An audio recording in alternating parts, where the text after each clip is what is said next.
amigos, estoy súper feliz de poder estar con ustedes en otro episodio más de Más que Solteros y en esta ocasión estoy con una chica súper linda. Luisa, ¿cómo estás?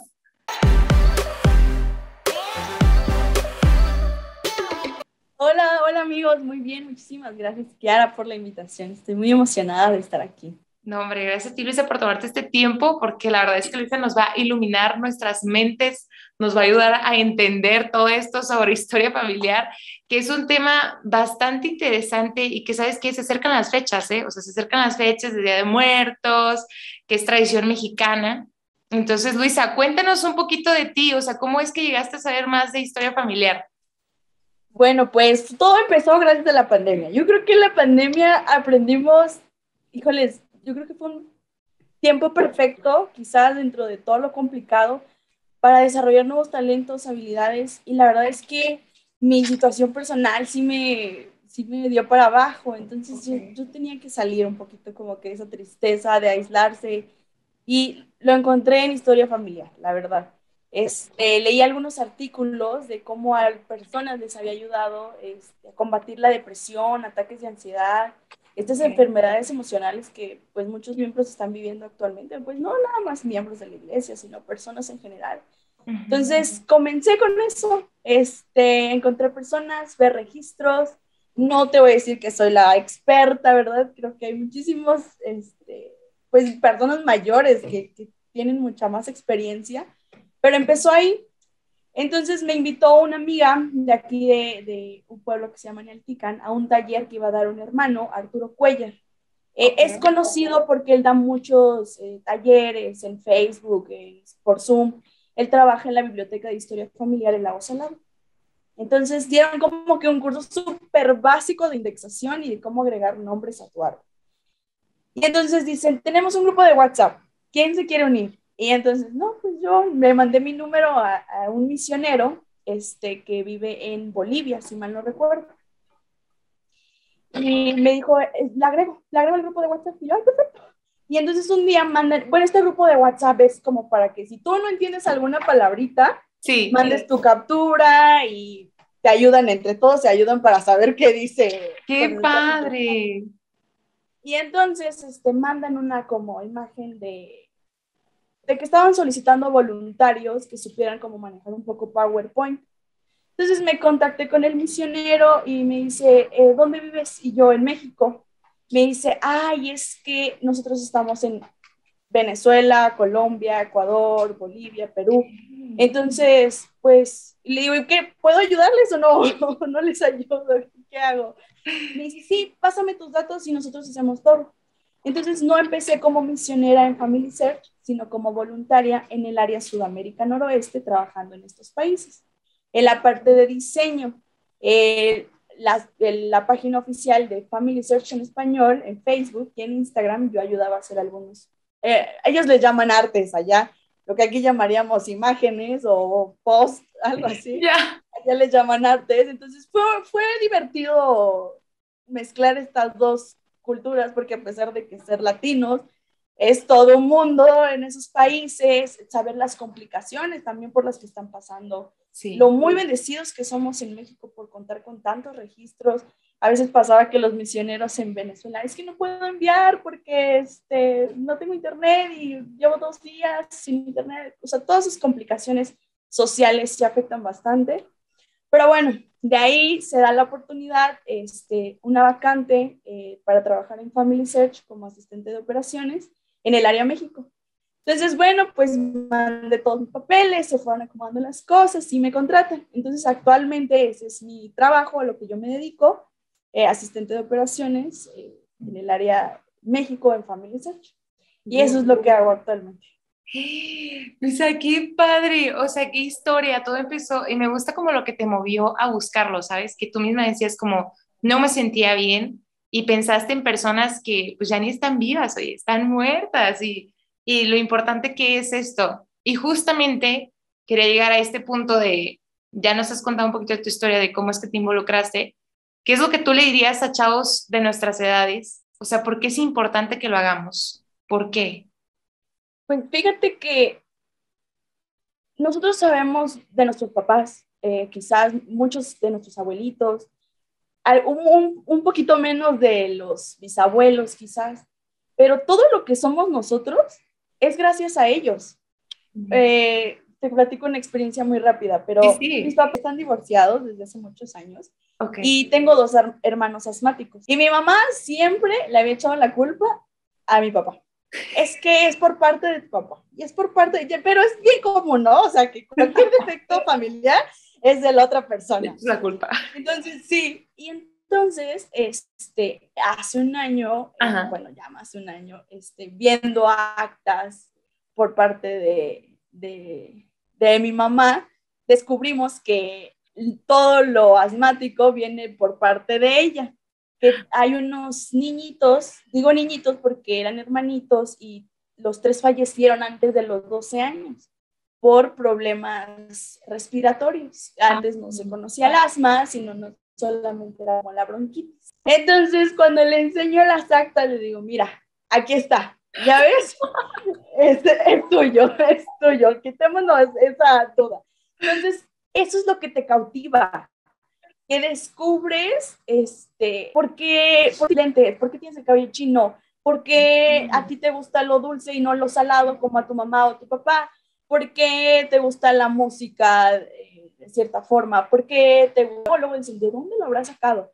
Pues gracias a esos registros tú puedes detectar por qué eres así, por qué nos gustan los idiomas, porque pues, muchas cosas. Entonces, actualmente, aunque no pueden leer unas actas, hay más cosas que tú puedes hacer como más. Sí. Sin necesidad de que entendemos todo eso, hay otras actividades en las que tú puedes como agarrar ese gusto y después quizás inclinarte a lo más complicado que podrían ser leer todos estos registros. Me encanta. Oye, entonces sí, confirmamos lo que el profeta una vez también mencionó, me parece, fue Russell M. Nelson, que cuando encontramos más de nuestros antepasados nos conocemos más a nosotros mismos y sabemos más de situaciones que nos están sucediendo ahora, que han suscitado también pues en la antigüedad, ¿no? Eso es algo muy interesante. ¿Y qué puede pasar, por ejemplo, si hay personas que no tienen todavía como el deseo de investigar sobre sus antepasados? ¿Cómo podemos generar el deseo y en este punto también como la continuidad para poder seguir haciendo historia familiar? Porque pasa que haces y luego ya lo dejas, ¿no? Indexaste una vez y después de 5 años otra vez. No sé, una cosa así. ¿Qué podemos hacer para tener esta continuidad, para ser diligentes? Yo creo que ahorita algo que nos está funcionando es que el no tener quizás los templos tan abiertos nos hace querer trabajar. Yo pensaba, porque sí lo pensé, es complicado, no quiero, como que lo hagan alguien más, pero una realidad es que es nuestra responsabilidad todo esto. Entonces, quizás con pequeñas acciones pueden ser, como agarrar un cuaderno, un diario, sentarte con tu abuelita, tu abuelito, tu tío, tu tía, y que te empiecen a contar historias. A lo mejor en un cuaderno, ¿verdad? Yo lo haría en un cuaderno, pero tenemos el teléfono, entonces podemos hacer estas entrevistas con ellos y que queden esos videos para siempre. Entonces, como que te empieza, ¿no? Si tú te sientes con tu abuelita y, a ver, ¿por qué te gusta preparar el pastel de chocolate, no? Ay, fíjate que mi tatarabuela se lo enseñó, o sea, porque son muchas tradiciones que traen las familias. Entonces, como que ya te cautiva decir, ok, por esto. Entonces, son pequeñas acciones. Más que nada, como tú lo mencionas, entre jóvenes es más difícil decir, no me interesa mucho, quizás. O qué aburrido, ¿no? Exacto, pero yo he escuchado testimonios de hermanos mayores que decían, ojalá yo hubiera tenido los recursos que se tienen ahorita para haber grabado la voz, aunque sea de mi papá, de mi abuelo, de mi bisabuelo, y poder recordar, tener más presente como el recuerdo de esa voz, los olores, ¿no? Las fotografías. Entonces, creo que tenemos que aprovechar lo que tenemos al momento, a la mano, o sea, en el teléfono también. Entonces, creo que ese podría ser un buen consejo. Pequeñas acciones. Me encanta. Oye, ¿tú qué consideras? ¿Qué es lo más difícil al empezar, por ejemplo, a buscar nombres de tus antepasados? ¿Cuál podría ser la tarea difícil? Esa, los registros. Los registros, de verdad que sí, porque yo pensaba, bueno, pues sé cómo se llaman mis papás, mis abuelos, y ya, ¿no? Y luego cómo seguimos las líneas. Pero fíjate que ahorita que ya, ahora sí que como y respiro registros, literalmente, empiezas a entender que los párrocos de alguna u otra manera ayudaron mucho en esto. Sin querer, quizás en su ignorancia, ellos no sabían cómo hacerlo, pero lo hicieron tan perfectamente. Muchos de ellos, por ejemplo, yo acabo de encontrar los registros de mis bisabuelos, de sus bautizos, y ahí mismo vienen los nombres de sus papás y a su vez de sus abuelos maternos y paternos. Entonces, sin querer, en esos registros de mis bisabuelos, yo ya tengo 2 generaciones más. Entonces, sigue la línea directa. Y claro, puedo irme por los laterales también, primos, tíos, ¿no? Entonces, a veces eso sí podría ser lo complicado de decir, ay, pero es que no están indexados, no están a la mano, pero créanme que hay muchísimos misioneros que actualmente se dedican a hacer casi todo, a que nosotros nada más demos enviar los nombres o imprimir las tarjetas y ya. Entonces, eso puede ser lo complicado. En México actualmente se están trabajando en proyectos donde en cuestión de minutos están indexando registros de bautismos. Entonces, es al momento estas cosas. Entonces, ya, nada más sí hay que indagarle un poquito más, pero hay videos en YouTube, hay páginas de Facebook de hermanos que han tenido como la iniciativa de poder ayudar, porque sí es complicado iniciar cuando no lo conoces, pero sí hay recursos. De que lo puedan hacer, lo podemos hacer. Luisa, qué padre. Te vamos a pedir que nos pases después las fanpage y todo para poder buscarlos y dejarlos aquí. Súper. Oye, ¿cuál ha sido una de las bendiciones más grandes que has visto por hacer historia familiar? Fíjate que hace unos días, bueno, tuvimos la conferencia general recientemente y Elder Anderson utilizó una frase que decía, bueno, un poquito parafraseando, ¿verdad? Está bien, está bien. No la tengo exactamente, pero él comentaba que cuando hacemos la obra del Señor, el Señor nos ayuda. Y esto es algo verdaderamente cierto. Yo trabajo con misioneros que fueron apartados para esto. Y el cómo me comparten sus experiencias y yo misma adquirir estas experiencias es increíble porque yo de verdad, yo sueño con el día en que pueda encontrarme esas personas, sentarme con ellas y decir, ¿qué estaba pasando en 1865? ¿Por qué te casaste a los 14 años? ¿Qué pasó con tu bebecito? ¿Por qué lo perdiste? ¿Sabes? No lo sé, como me ha tocado ver registros donde dice, en el año 1910 no hubo bautizos, no hubo matrimonios por la independencia, hasta el año 1921. Entonces, perdón, la revolución. Okay. O también sí de la independencia, ¿no? O sea, y es como, wow, ¿qué estaba pasando? O ¿por qué los casaban en las haciendas, no? Que tenían unas iglesias chiquititas, y ¿por qué los casaban ahí? Entonces, hace poco, es que yo puedo seguirme de experiencias, pero hace poco tuve el privilegio de hacer unos registros de Cuba. Conocemos la situación en Cuba, sí. Tanto de la iglesia como políticamente, socialmente, y ver estos registros de verdad que me emocionaron tanto de decir, ya casi, ya están a nada de que estas personas que vivieron en Cuba, que murieron en Cuba, que quizás fueron esclavizados, vendidos, maltratados horriblemente, estaban a punto de ser encontrados, falta menos. Entonces, es una gran bendición poder hacer esto, quizás dedicar una tarde, un domingo, por nuestras tantas ocupaciones, pero nada más eso lo necesitamos. Y de verdad que se vuelve como adicto. Los misioneros me lo dicen, hermana, es que a veces no me puedo detener, ¿qué hago? Quiero continuar y mis hijos, mis nietos me regañan porque los lentes aumentan la graduación, cosas así. Entonces, se vuelve como que algo que quieres seguir, pero te das cuenta que no vas a terminar en un día, porque esto va más allá. Me encanta esto que dices, que es como, es una adicción sana, ¿sabes? O sea, porque es parte de la obra del Señor, entonces entre más hagas, más ayudas, y bueno, vamos a tener también todo el milenio para poder estar haciendo esto, pero me encanta todo lo que compartes con nosotros. Oye, y dinos, ¿alguna invitación que tú tengas especial para jóvenes como nosotros? Pues fíjate que como tú decías al principio, vienen las fechas importantes en estas celebraciones que no solamente en México, en toda Latinoamérica tienen sus características y lo hacen de manera diferente. Del 24 al 2 de noviembre va a venir una campaña que se llama Merecen ser recordados en las plataformas de Family Search en español.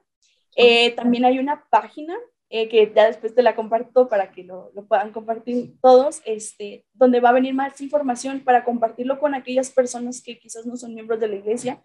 La verdad, yo tengo tías que no son miembros de la iglesia y ellas me mandan fotos, me mandan fechas, me mandan todo. Entonces, esta página les puede ayudar a esas personas que quieren hacer su árbol, porque es una tarea que luego les dejan en la escuela. Entonces, Sí. está padrísimo. Va a haber lives en YouTube, Instagram, Facebook, todas partes de Latinoamérica, donde van a explicar un poquito más de sus tradiciones, y también va a haber un calendario con ciertas actividades que puedes hacer, como compartir recetas de tu abuela, de alguna anécdota de tu abuelo también. O sea, va a haber diferentes actividades que tú puedes hacer por redes sociales, y nosotros que estamos metidos ahí, puede ser muchísimo mejor.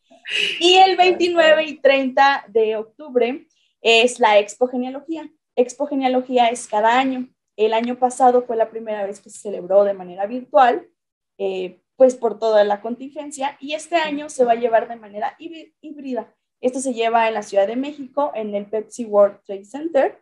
Ahí vamos a estar de 7 de la mañana. Bueno, te confirmo los horarios. Sí, sí, está bien. Es que yo sé que sí tengo que estar de las 7 de la mañana a 7 de la noche. Va a haber misioneros, va a haber invitados especiales fuera de la iglesia, algunos medallistas olímpicos, personas que conocemos que son mexicanas y que les gusta saber un poco más de sus tradiciones familiares, por así decirlo. Wow. Y va a haber ayuda para quienes quieran iniciar sus árboles y que no sepan. De hecho, va a haber HAS apoyando en esta parte de ser voluntarios. Y también va a ser transmitida. Entonces, para poder participar en esto, solamente tienen que registrarse en la página y van a poder ver todas las conferencias, talleres que va a haber. Entonces, va a estar muy, muy divertido. Qué padre, Luisa, gracias por estas invitaciones para todos nosotros, para que podamos entrar en esta adicción positiva de indexación e historia familiar y conocer más de nosotros. Gracias por tomarte este tiempo para poder estar en Más que Solteras de forma virtual.